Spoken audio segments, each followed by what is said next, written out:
Aviam, a mi m'agrada molt estar al carrer durant aquest dia, perquè sí que és una festa que a mi personalment m'agrada molt i m'agrada molt veure tota la celebració i com la gent ho disfruta, llavors per mi seria al carrer. La veritat m'agraden les dues opcions perquè sí que m'agrada molt llegir i la rosa també és una flor que m'agrada molt, llavors no podria escollir una, m'agraden les dues. Sí que el personatge del drac m'agrada molt més que el personatge del cavaller des de petita. M'ha semblat que donava més joc i me feia més gràcia. Just l'he portat, que ara m'estic llegint aquest llibre d'aquí, 40 segons, de Lourdes Quintero i Marina Barberà.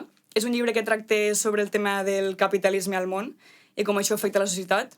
Encara no me l'he acabat, però estic en ello. Molt xulo.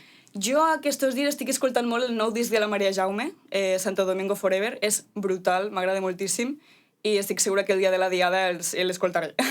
Pues, òbviament li regalaria la rosa física a la meva parella, perquè a part és com el nostre dia especial, és com el Sant Valentí d'aquí. Llavors, sí, diria la meva parella i sobretot als meus éssers estimats.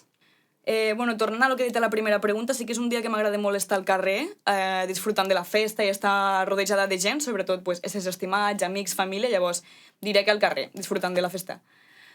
Aviam, jo sí que per Sant Jordi jo tinc una parada de roses que faig amb ganxet, llavors jo tinc una paradeta amb aquestes flors i les venc al públic, a la gent que vol comprar-ne alguna. Llavors, com a anècdota és molt bona que durant aquests anys que he fet la parada, pues, veure la il·lusió de la gent, com t'agraeixen la feina, veure com tota l'alegria de la gent que està disfrutant el dia.